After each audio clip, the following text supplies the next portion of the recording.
අද අපි කතා කරන්න යන්නේ අධිසංවේදී හිත් තියෙන ඔයාලා ගැන. හැමදේම ගැන ඕනවට වඩා සංවේදී වෙන එක ඇත්තටම මිනිහෙකුට ලැබෙන ආශිර්වාදයක්. ඒ වගේම අනෙක් අතට ඒක ලොකුම ලොකු අභියෝගයක්. අධිසංවේදී හිත් තියෙන මිනිස්සු හැම වෙලේම වගේ Tamanට වගේම අනිත් අයටත් මෙහෙම දැනෙනවා ඇති කියන සිතුවිල්ලෙන් තීරණ ගන්නවා. මේ අරුම පුදුම මිනිස්සු ජාතිය හැම වෙලේම ඇහුම්කන් දෙන්නේ තමන්ගේ හදවතට. පොඩි දේත් මහ ලොකුවට හිත දුක් විඳින්න හරිම දක්ෂයි. වෙලාවකට මේ වගේ සංවේදී මිනිස්සු අනිත් අය ඉස්සරහා විහිළුවට ලක් වෙනවා. සමහර වෙලාවට මිනිස්සු ඔයාව තේරුම් නොගන්න පුළුවන්.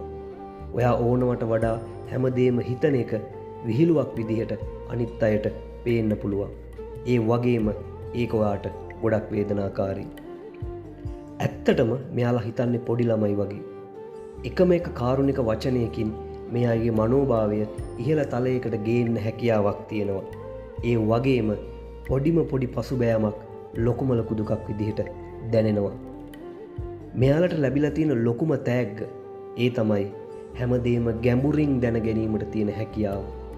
හැමදේම ගැඹුරින් හිතන මෙයාලා ගොඩක් වෙලාවට අනිත් අයව තේරුම් ගන්න වගේම අනිත් අයව සනසවන්න ගොඩක් දක්ෂයි.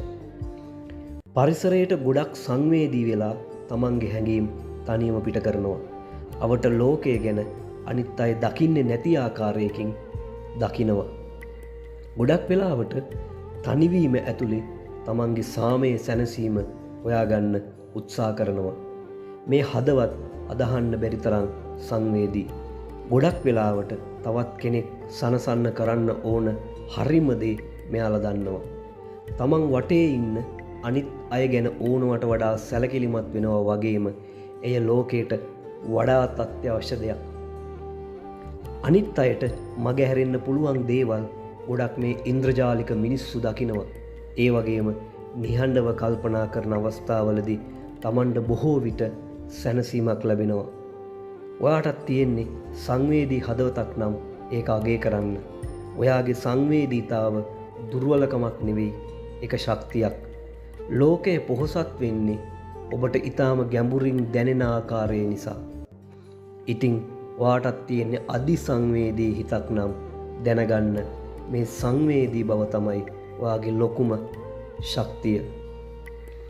රචනය කාවින්දයා විජේසූරිය.